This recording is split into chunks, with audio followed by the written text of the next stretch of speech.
Hello and welcome, everybody, to the Knicks Film School Film Session, the first one that I, Benjy Ritholtz, will be conducting. We already had an incredible film session last week by DJ Zulo. This is something that we're going to be hopefully doing weekly. An awesome opportunity to break down the film on this exciting New York Knicks basketball team that we all love. And so last night, New York takes care of the Miami Heat. Karl-Anthony Towns has his breakout game as a Knick, and I want to break that down. And so what I am going to be looking at is the difference between what happened in Cleveland, where Cat had very few opportunities, and what happened in Miami, and through the prism of the Brunson Cat pick and roll, the different ways those teams guarded that action and what that looks like as a result, the chain reaction based on different coverages, and then what the Knicks can learn from it going forward. The cool thing is that the Knicks, now sitting 2-2, have gone through four of the better teams in the Eastern Conference, all of whom play very differently. And so they've gotten to see very different schemes. And as this offense is evolving and learning and growing together and building chemistry, to be able to work against different types of defenses, I think is very valuable going forward. And I'm kind of glad that they got out of this gauntlet 2-2. Now to hopefully get a win in Detroit, hopefully on Friday night. But I think they've learned a lot, and I think you can see it in the tape that I'm going to go through now. So let's roll the tape, shall we? Here we are, clip one. So we're going to go to an early Cleveland possession. I want to show you how Cleveland was guarding the Cat Brunson pick and roll. So you see Brunson. This is a bit of a low screen from Cat on Dean Wade. But what you're going to see is an auto switch. Now that's super important because what that's trying to do, what Cleveland is trying to do, they're betting that if we don't have to go into rotation because we're switching, our defenders are good enough to hold you to difficult enough shots, whereby even in a quote unquote mismatch, you're not going to be very efficient. So it's Jarrett Allen on Jalen Brunson, and now it's Dean Wade on Karl-Anthony Towns. Now, I also want you to look at something interesting, because what Cleveland could have done, by the way, is you see Evan Mobley here. He was roaming all night. He happens to be matched up on OG Anunoby. Much of the game, he was matched up on Josh Hart to allow him to roam free. And as Cat rolls, Mobley could have scram switched Dean Wade out, and Dean Wade would guard OG. So you have two possibilities. Anytime there's a switch, you have two possibilities as to how you attack that switch. I could have the small attack the big. I could have the big attack the small. Dean Wade's not that small. Maybe that's why Cleveland was like, we don't care if you post it. If they had scram switched and Mobley was on Cat, that's even better for Cleveland theoretically, and you wouldn't necessarily have to send help to the post. So Brunson decides this matchup is better. I'm going on Jarrett Allen. And we'll see the result is a pull-up three. I don't mind that shot. That's not a bad shot. It's just a stagnant offense. And that's what switching does. It flattens you out and it forces you to play one-on-one. Brunson on Jarrett Allen is not a bad matchup. Could they have gone to Cat in the post here, whether it's on Dean Wade or Evan Mobley? Yes, they could have. Is that you're getting a better shot than what Jalen Brunson got here? Maybe. But I'm just trying to show you the context through which Cat didn't get many looks. A switch-heavy offense is going to limit certainly the pick and pop looks for Cat. And it's going to force you into some isolations. Let's see a second clip just to prove the point about Cleveland. I got another early clip. So shortly thereafter, another screen. And you're going to see it was prior, there was a switch. And again, we have this flattening out situation. Dean Wade's on Cat. Again, could have posted here. And Cat's not even looking for it, right? He's looking to clear so Brunson can work. Now, on this situation here where Mobley's not really in the picture, he's out here. Donovan Mitchell is on the weak side. I might have preferred to give Cat a touch on Dean Wade and see if you can force a double, get the team into rotation, swing, maybe you get a three out of it. You're not getting a three out of Brunson on Allen. Allen's pretty decent in the switch. You're probably more often than not going to get a difficult jumper out of it. And you see how stagnant this possession was. Hart's not spaced very well. Mobley can kind of cheat off of him. Ultimately, we're getting another chance. Not a terrible shot, but again, a bit of a stagnant poorly spaced possession.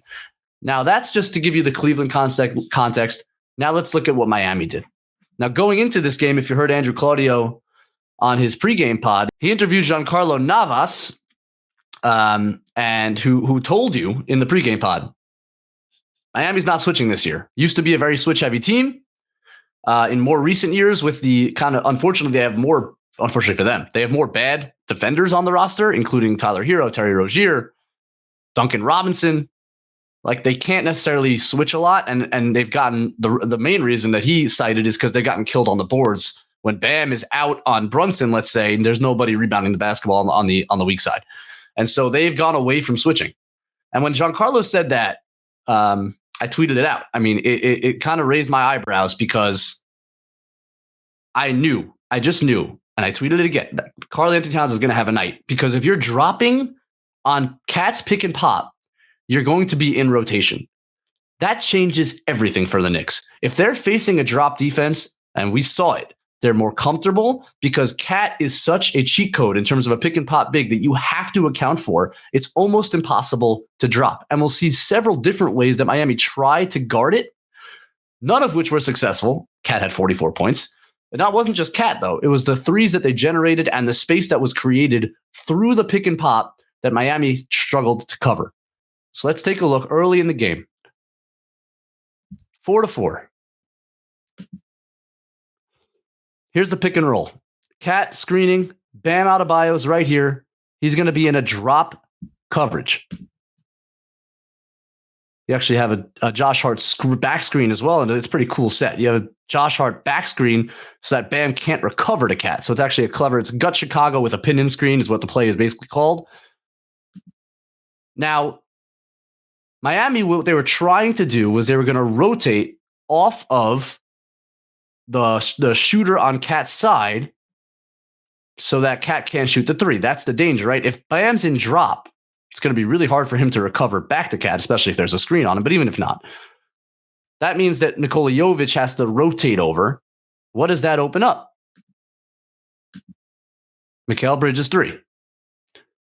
So the pick and pop as a pressure point, you have to rotate to Cat. That opens up the corners for your great corner shooters. And the Knicks have two great corner shooters in OG Anunoby and in Mikal Bridges. So you see right away the benefits. Another Cat Brunson pick and roll, this time higher up the floor. Bam. There he is. He's in drop. Dropping with Brunson, and you see the pop start to open up. And you see Jovic there cheating off of Josh Hart, which you should expect. And he's going to rotate to the Cat pop. Josh Hart does something so smart here, and you're going to see this. The Knicks do this all the time. You're going to see another clip later on where they do the very same thing. The Knicks know the coverage. They know Bam's in drop. They know Jovic is cheating. Josh Hart with a 45 cut straight into the lane, removes Jovic from that position. Jimmy Butler is now technically one pass away, but that's too much ground to cover to get to Cat on the pick and pop. Bam's a little late. And that's another three. We're struggling to get 3-point attempts against the switch. When you have a drop and you're smart in terms of removing the help that is supposed to rotate to that pop, you get shots like that. And that's great to see. The Knicks are comfortable against the drop. They know exactly what they do. They know how to leverage it. All right, fast forwarding a bit in the game to get to the third quarter now.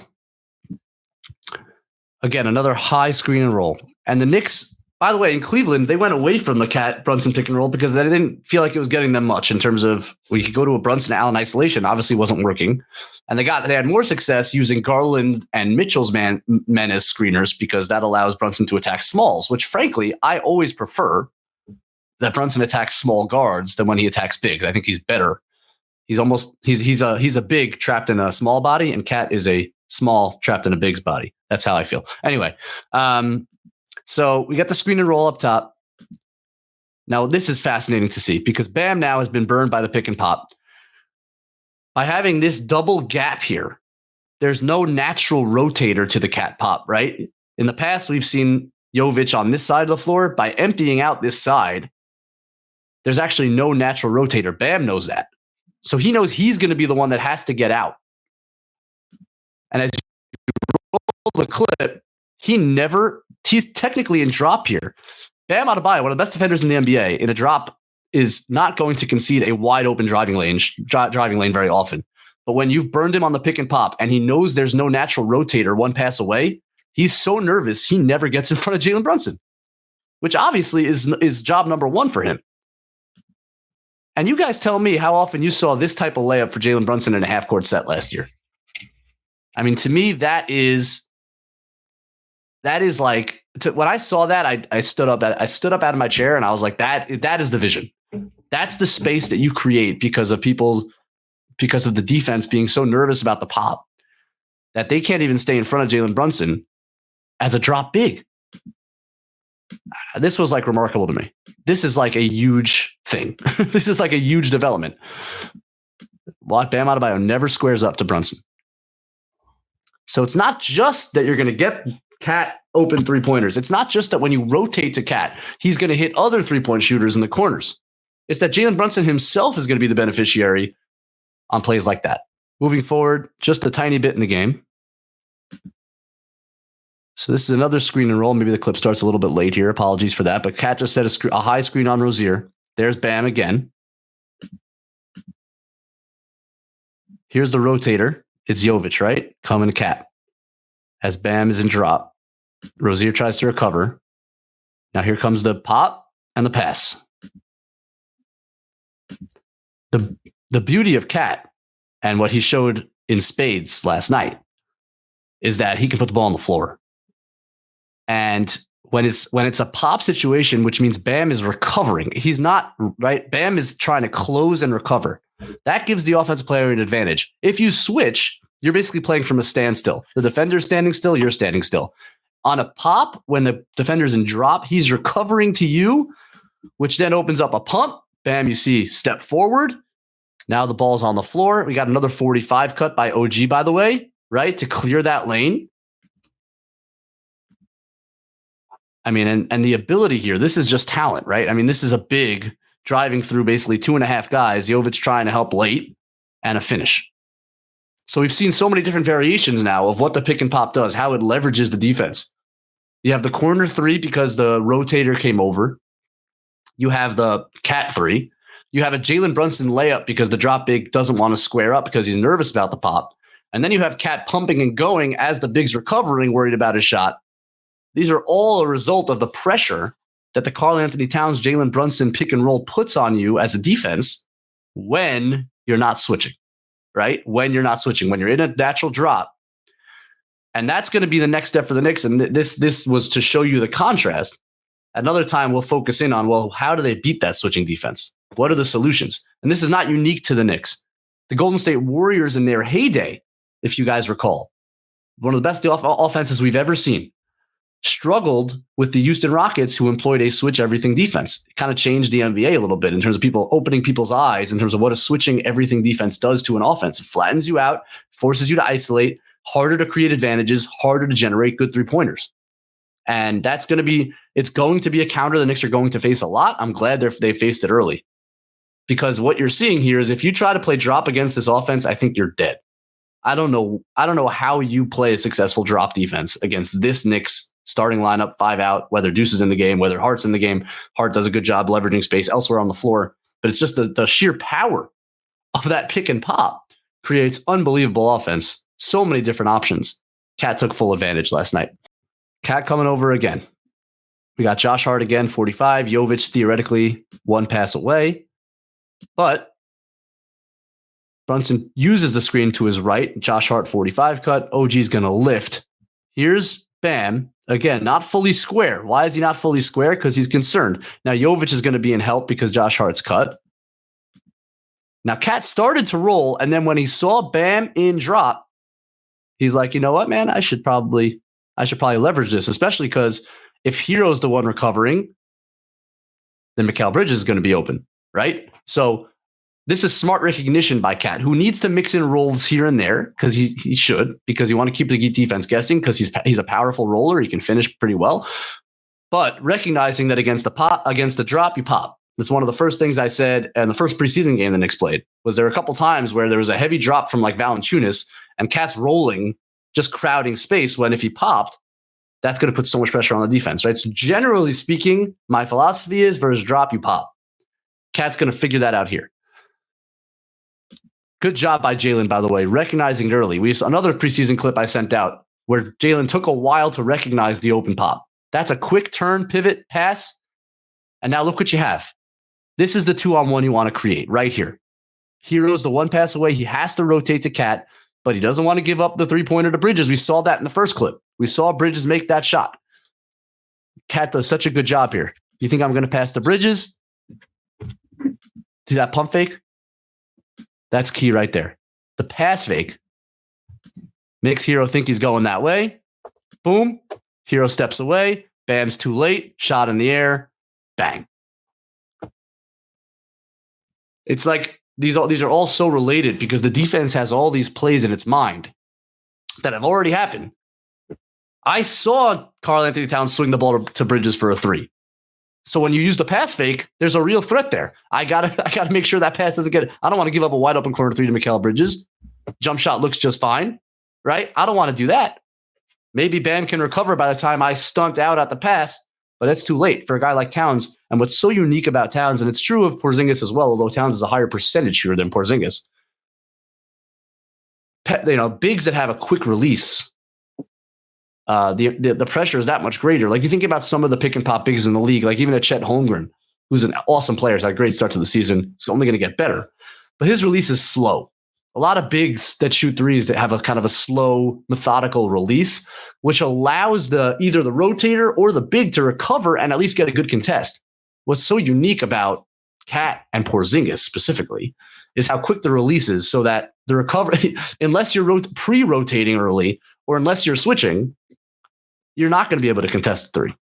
And that's really that's the power of Cat as a popper. We got Bridges and Towns now for a pick and roll. And the reason I wanted to point this one out, even though it's not a Brunson Cat pick and roll, is because Miami adjusted their defense. For the first time, they're not going to just play drop and have either a rotator or Bam recover. You're going to see as we roll, Bam's in drop, Jimmy's chasing over the top. Again, what we've seen as Cat's going to pop is that either Duncan Robinson has to make a choice to rotate. In this case, maybe you'd be more willing with Josh Hart being in the corner, but maybe Josh Hart can cut, right? He's a very smart player. He's actually looking like he's going to cut. So Duncan Robinson doesn't necessarily want to rotate. And as Bridges does a good job of really getting into the teeth of the defense, so Bam has to follow him all the way down. Now Jimmy has to do what's called a veer switch. So Jimmy's the one that has to recover to Towns' pop. So it actually becomes a switch, but it wasn't a switch initially, right? Whereas Cleveland was switching this right here. So Bam, there's no chase over, there's no penetration. Like Bridges would have had to beat Bam off the dribble as opposed to get ahead of steam off the screen. This is a veer switch where it's late. So you might think that's a solution, except that now Jimmy has to recover out to Cat. And again, the unique ability of Karl-Anthony Towns with a closeout coming, even with Josh Hart, poor spacing here, by the way. But watch this. The ability to get his shoulder in past Jimmy. Now, he gets in trouble sometimes where he hooks his shoulder or hooks the defender. We saw it twice against Cleveland where he got called for this. But he's able to get, with all those long strides, get past Jimmy and attack and finish. Now, I don't think Cat can attack Jimmy and finish if that was an initial switch by Miami. If Jimmy's in a stance and not recovering out and trying to then close and recover, if he's just in a defensive stance guarding one-on-one, then Cat might have to go into the post, right? And that's what gets back to our switching idea, where against a switch, you might have to get Cat more opportunities against smalls in the post and see if you can generate offense that way. But here, he's veer switching out, trying to recover and contest, and Cat has this unique ability to put the ball on the floor when someone's coming out, and you can't close short to him because it's a bucket. So you got to close all the way out, and now he attacks. So what we really saw versus Miami is the first unleashing of the Brunson Cat pick and roll. Like this is the vision that the front office had when they signed the guy. This is why he has to play center. Like a lot of the time, most of the time, the vast majority of the time, I would say. Maybe there's some time he plays the 4. By the way, there was a little stretch there where Tibbs had OG guarding Bam and Cat on Jovic. Love that. Love that defensive versatility. that Cat can provide, as he has in Minnesota for many years, that OG can provide at the 5. But this is the kind of the versatility that you get when Cat plays the 5 offensively, and you have 4 shooters or 4 ball players around him. And what was exciting to see is that the Knicks have the intelligence, they have the preparation, they have the skill to really utilize and take advantage of the added space that the Cat pop provides. The Brunson Cat pick and roll is a weapon against a drop defense. It might be a unstoppable weapon. Now, when Cleveland switches, they got to find some solutions. Maybe that's the next step in of this offense, and we'll see it. We'll see the Knicks get better at it. There are ways I'm sure we'll get to it, and we'll go over it on a future film session as to how they can beat switches better. But that said, good to know there will still be teams that have to play drop because of their personnel issues or because they don't have the players to effectively execute a switching scheme. Over the course of an 82-game season, it's extremely valuable to know that versus a drop defense, this offense is going to be extremely difficult to stop. Thank you all so much for joining. This is a Knicks Film School film session. I'm Benjy Ritholtz. Please like and subscribe to the video. It helps us out. We'd appreciate all the love. We'll see you next time.